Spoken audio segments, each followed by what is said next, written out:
Good morning. It is Thursday, the 19th of March. I'm Maeve McMahon and you're watching Europe Today, your daily dose of European news and analysis, live here on Euronews. Coming up, EU leaders are gathering in Brussels today for their regular spring summit. On the agenda, not one but two wars, and they may be more connected than you think. As the conflict involving Iran spills across the Middle East, with dangerous escalations on all sides, the UN Secretary-General Antonio Guterres will also join leaders to reflect on the mounting humanitarian crisis. The message from the summit, though, is clear.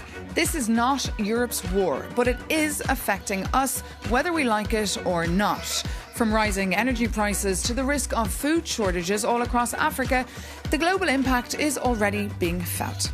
Plus, EU leaders won't be forgetting Ukraine. Now, in its fifth year of war, the country is still waiting for a €1 billion loan.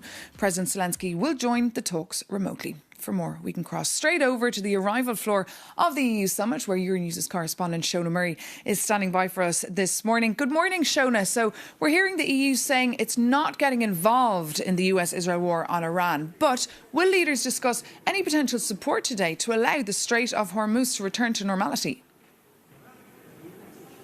Well, good morning, Maeve, and we are shaping up for a very rancorous, a very difficult EU summit today. EU leaders will about to start trickling down the red carpet here over the next sort of half an hour or so for what will be a very late summit, which will probably drag in well into the early hours of the night. And as you mentioned, there are two major items on the agenda. First of all, of course, the Iran war and the impact it's having on Europe. Now, EU leaders over the past few days have started roundly rejecting the premise of this war, saying that they weren't consulted, they're not party to the conflict, and therefore why should they get involved? Why should they send their vessels, their sailors, to help the Strait of Hormuz and the Americans and the Israelis? Take a listen to German Chancellor Friedrich Merz speaking to the Bundestag yesterday.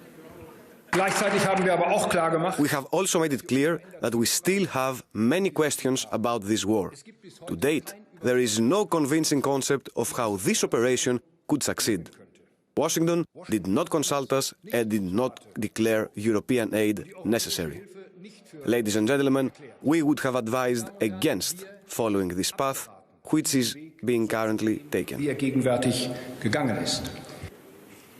So that's Friedrich Merz, the German Chancellor, obviously making the point that they don't understand the objectives of this war, they weren't consulted and they would have advised against it. And that's very interesting, Maeve, because you might recall a couple of weeks ago there was a lukewarm endorsement from a lot of Western countries, particularly some of the most senior countries in the European Union, aside from Spain, that said, look, let's not lecture our allies.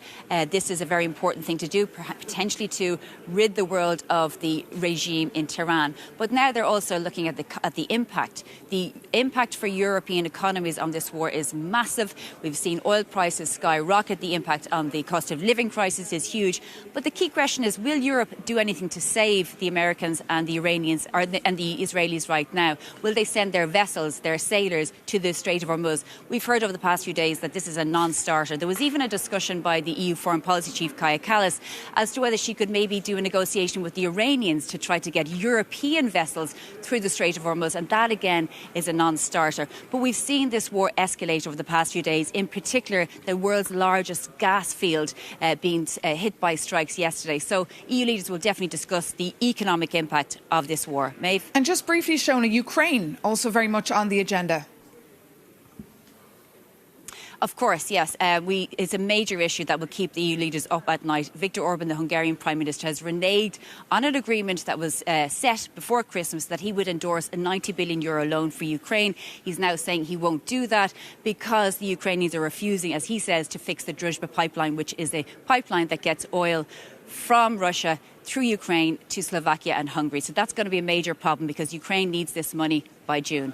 Maeve. Indeed. Shona Murray, thank you so much for that live update there from the EU summit, from an EU summit that once again could potentially be dominated by a veto by Viktor Orban, the Hungarian Prime Minister. For more, Euronews' Hungarian correspondent Sandor Zsiros is with me here on set.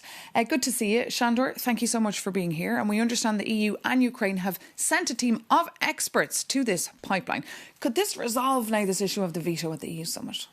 Good morning, Maeve. Indeed, earlier this week, the European Commission decided to take action and try to resolve this issue. The group of experts are currently on the ground and they are expected to file a report pretty soon in order to see what does it cost and how much time it will take to repair this pipeline. But I guess this is not going to resolve the issue right now at this European summit, because Prime Minister Viktor Orban clearly said 2 days ago that in order to lift his veto and in order to finance Ukraine, he needs to get the oil flowing. And this, according to Ukraine, could take up to 1 month. So I expect a really tough summit for Viktor Orban, a lot of fighting, but I don't think there will be a solution for this loan of Ukraine, and there is not a plan B, so they cannot simply bypass Hungary on this. And it's tricky, isn't it, for the EU? Because, of course, Hungary is a member state, Ukraine an aspiring member state. And also, very interestingly, we have to remind our viewers there's elections coming up on the 12th of April in Hungary. How is this issue of this kind of spat between Hungary and Ukraine playing out in the campaign, Sandor? That's right. This is one of the main issues in the campaign debated right now, because, this is related to energy security. This is related to the price of the petrol, the price of the heating, cost of the living. So this is huge. And again, Prime Minister Orban is portraying himself as somebody who is fighting with Brussels, in Brussels for Hungary, and he's fighting also with Ukraine in order to secure cheap oil from Russia. This is a big issue, and according to experts that I spoke to, this could eventually help Orban boosting his support. And another thing is, since people are talking about Ukraine, they are not talking about the talking points of the opposition, which is, hospitals, schools, inflation, etc. And one final thing to remind, the elections are still open. Orban could win, but he could also lose. And if he's losing, this is his last European summit and possibly his last European veto as well. As you said, Sandor, it will be a very tough summit. We'll keep a very close eye on it. Thank you so much for that update.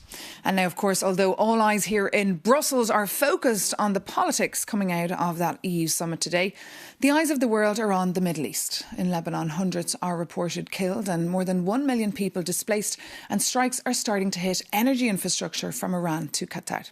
This as President Trump warned Iran not to attack Qatar again, or the US would, quote, massively blow up the entirety of an Iranian gas field.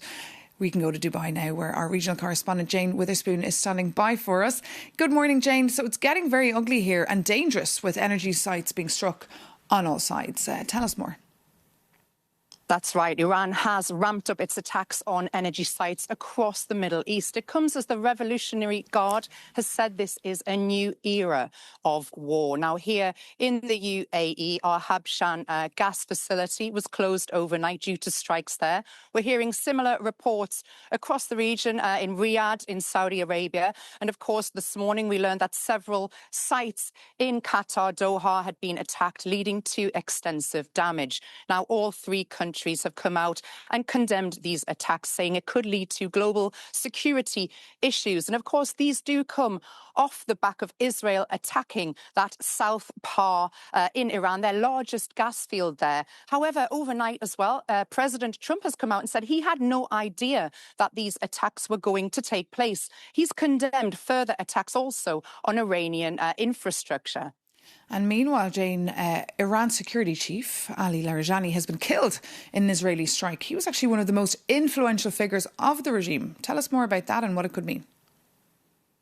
Yes, now a lot of the top brass from that Iranian regime have been killed over the past few days. There's a statement out in the media in Iran today, supposedly from the supreme leader, Mojtaba Khamenei, saying that he condemns these killings. And as you say, his top security chief was just the latest to be taken out. So he's very angry about that. Now, amidst these strikes, which are consistent through the day and night across the region, we are hearing that the Iranian people are against the regime there, and they're now taking to the streets in protest, and they're coming up against security forces there.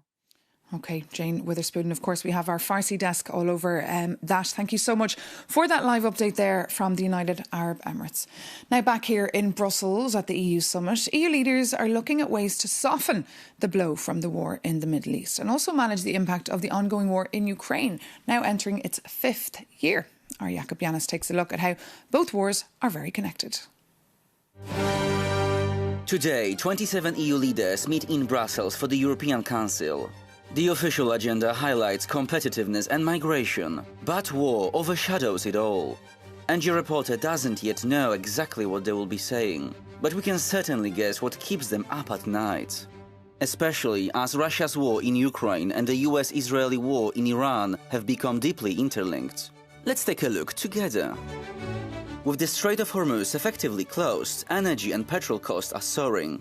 And because that vital waterway handles a massive share of global fertilizer shipments, it also means higher grocery prices for everyone. To ease that pressure, Trump announced last week that he is lifting some sanctions on Russian oil. The US Treasury issued a temporary permit allowing countries to purchase Russian crude currently stranded at sea. And Washington insists this only applies to already loaded cargo, strictly ruling out new trades or major financial benefits for Russia. But European leaders are strongly pushing back. German Chancellor Friedrich Merz called the move wrong, while Council President Antonio Costa argued it directly undermines European security by letting Moscow cash in. But here is the bitter irony. Since Trump's decision, oil prices have not drastically fallen, but European security has. This sanctions relief could hand the Kremlin a staggering $150 million a day. That single day of revenue buys up to 7,000 Iranian-designed Shahed drones. Or could fund sign-up bonuses for 5,000 new Russian soldiers every single day. And after bashing traditional diplomacy, Trump is disappointed Europe is not rushing to help secure the Middle East. But as EU leaders gather in Brussels just days after the Ides of March, one could say they know a political backstabbing when they see one.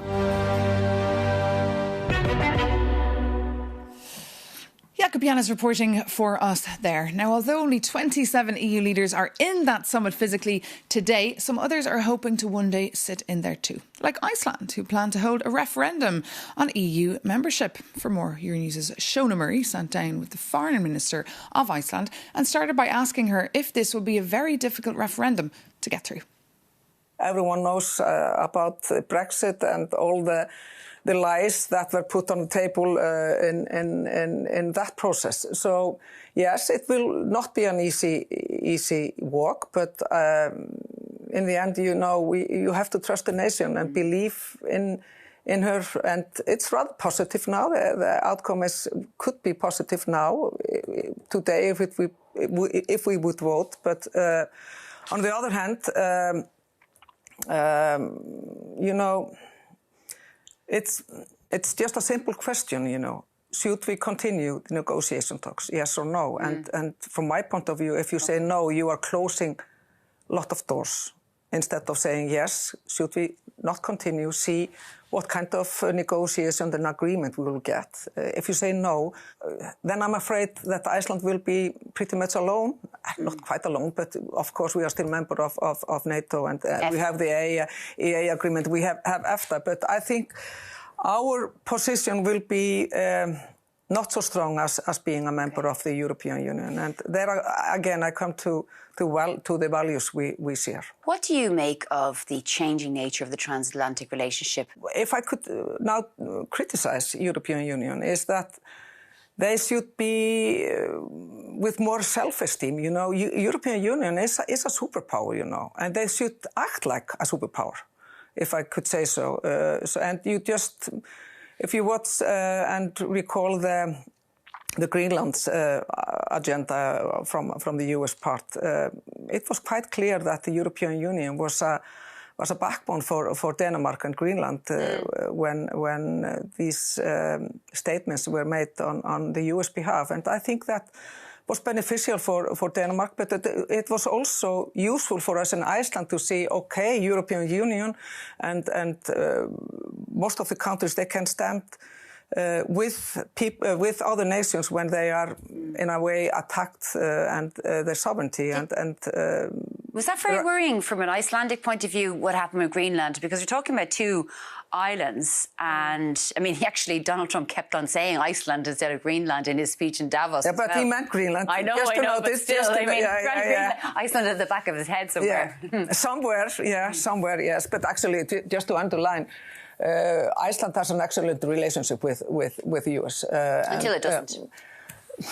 Yes, but you know, when it comes to defense and security, I just have to underline our cooperation in that field has been increasing and has been not just encouraging, you know, it has been very useful for Iceland, and I know as well for the US. So whatever people say, you know, in that field, defense and security, it's fine, and it's one of the most important pillars of our new defense and security policy.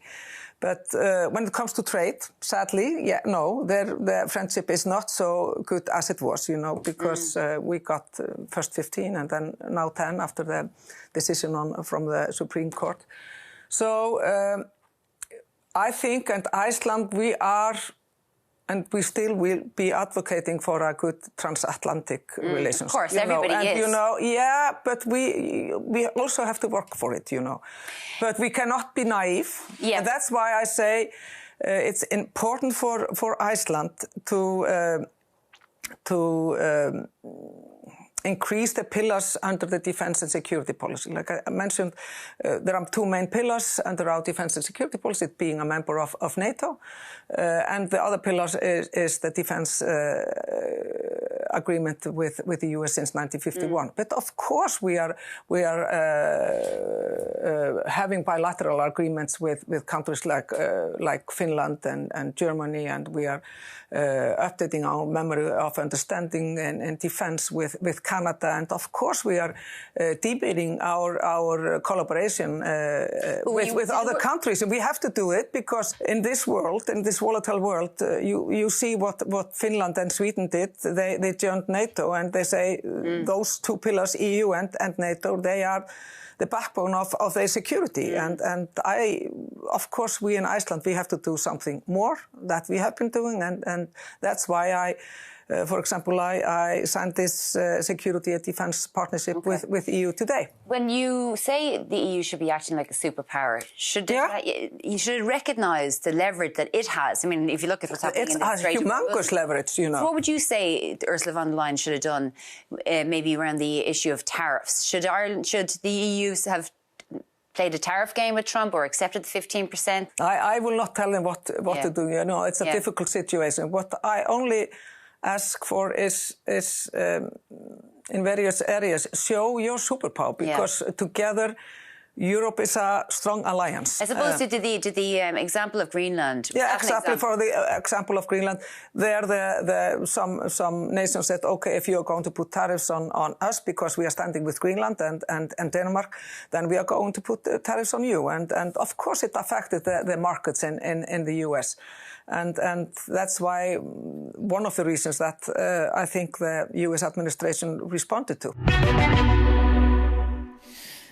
Euronews' Shona Murray there speaking to the Foreign Minister of Iceland. Now here on Euronews, our EU summit coverage is just getting started. Our reporters will be on the ground all day. We'll have a live blog all day and night. And tonight at 7, we'll be bringing you a very special live show from the summit floor hosted by our Maria today. So don't miss that. But for more on how the actual summit will unfold today, we can bring in briefly again our Shona Murray, who's on the arrivals floor for us.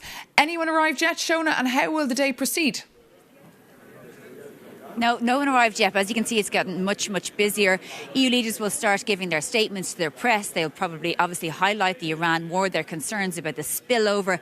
Key on the agenda for all of them will be to get the message across that they will try to do something about spiralling energy prices. The problem is that EU member states are not agreed about how the EU should proceed in this regard. Also, we'll have President Zelensky of Ukraine on video call. He will be putting his point across in relation to the 90 billion euros, but also how Ukraine can help support the West in tackling Shahed drones. So it's going to be a long day, it's going to be rankers, it's going to be difficult, and I'll probably see you here first thing in the morning in the same clothes like before. You will indeed, and actually, Shona, this summit was meant to be about competitiveness, but interesting how things have changed. As I said, stay glued to Euronews.com and Euronews TV for more coverage of that summit. Thanks for watching, take care and see you soon.